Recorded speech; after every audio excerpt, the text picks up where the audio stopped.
What is up, Dish Rags? JJ back here from Run Pure Bets with another free pick for it. This time it's going to be in college basketball for Wednesday, February the 2nd. Some cool kids call this Groundhog Day. Games that we played between the Miami Hurricanes and the Notre Dame Fighting Irish. Current betting spread is Miami -5. Total 144. So yes, we finally tip off the season with college basketball on these solo vids. Before we do though, I'm going to mention a little brief story from my younger basketball days. Actually at the Wildwood Boardwalk. Look, if you've come here only to get college basketball content, feel free to eat my ass. So yes, many, many years ago, I was around 10 years old or so. I was at Wildwood with the fam. And I also love the longer basketball shots. I'm sure we can all relate to the various boardwalks. The longer shot, it's like whatever it is, a 25-footer into a rim that feels impossible to make the shot in. And you usually get like a gigantic stuffed animal or jerseys, whatever. So, and believe it or not, I was quite the little sniper at that age. Long story short, I sink one of those long shots with the places with the huge prizes, right? So the stand had your like typical like large bears, your large Pikachus, your large snakes. Easy, folks. And of course like NBA and NFL jerseys. But all the way at the top, there was this 6-foot-tall baby devil all the way in the top right. So they're like, which prize you want, little guy? I'm like, I want that thing. Right, so they got to get like the biggest ladder. They bring it down. Let me tell you something. This baby devil absolutely fucked. Again, about 6 feet tall, had a little diaper on, big pitchfork. It was awesome.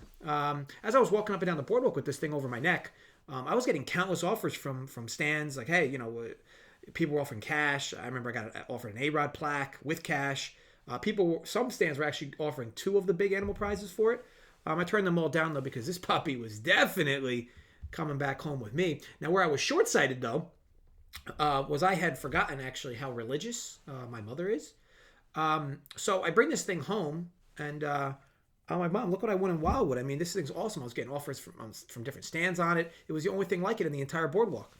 Her words, you think it's okay to bring a devil into this house? I'm like, no, it's a baby devil. I mean, look, this thing doesn't know right from wrong. I mean, you're acting like I brought like Darth Vader into this house. I mean, this little baby Anakin, little Anakin Skywalker. He doesn't even know how to use the pitchfork that he's got. My mom goes, look, you went to a communion. I shouldn't have to explain to you why we're not going to have a devil in this house. She then goes out of the house by the morning, or I'll handle it myself. And sad to say, I woke up and it was gown. No idea what she did with it, as it's not exactly easy to hide something that large, but I couldn't find it in any of the garbage cans or anything. Maybe she buried it in the backyard. Regardless, I do miss that thing.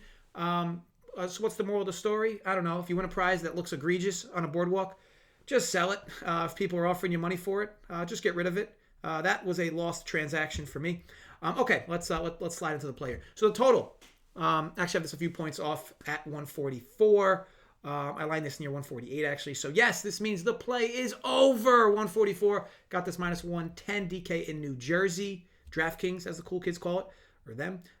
Before I go into the why, I'm going to say this first. KenPom is a tool you must be using for college basketball, whether you're betting, whether you're playing fantasy. Some of information this might already be obvious to, or some of you guys or gals. Look, you don't need to use his numbers as Bible. But you should leverage the data to help you spit out your own numbers, or even just objectively grade out teams, because he's already put in a lot of legwork for you in terms of pulling numbers from games and worthwhile data. Again, you don't have to use the actual projections he's spitting out in terms of the actual game scores, but the data he has inside it, the granularness to it, it's pretty good data. You should be using it. It's worth every penny, and I'll often mention numbers that are available on his site throughout these videos. All right, so about this matchup.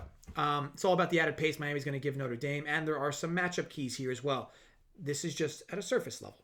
Let's first dig a bit deeper into the Hurricanes. Now, Miami has won a few in a row, and now they only have 2 losses since the end of November. They've been playing really well, but here's what we know, right? This team is very, very susceptible to teams that can snipe from outside. Miami also forces a lot of turnovers, but draws a team in Notre Dame with good guard play. They don't really turn the ball over much at all.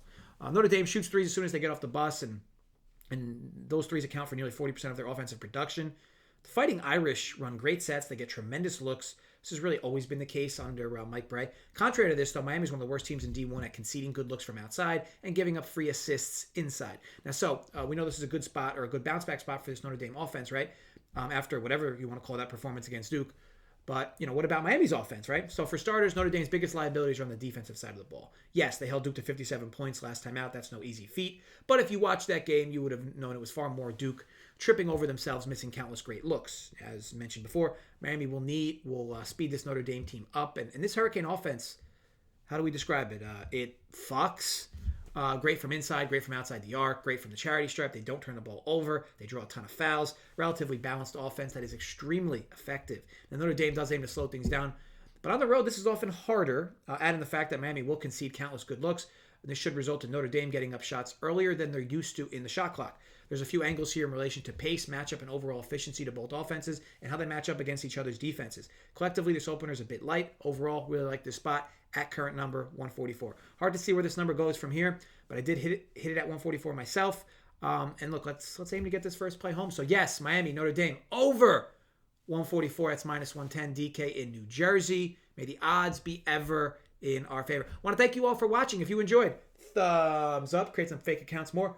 Thumbs up. If you did not enjoy, I'd wake up with someone else's testicles in your mouth. As always, drop comments below your thoughts on the vid. Also, let me know who you like for this college slate for Wednesday. Getting this video out a bit earlier for you folks, depending on the time you're watching it. Be sure to also check out Spread and Tyler's daily NBA rundowns. And look, the last bit of football content they're going to have and I'm going to have as we approach the Super Bowl. Cue the tiny violin, folks. I know, so sad. Let's not forget about Kager's live shows, who's been absolutely smashing. Lots of good stuff over here. So head over to runpurebets.com to see what we are all about. As always, folks, be sure to gamble responsibly, stay safe, and yes, run pure.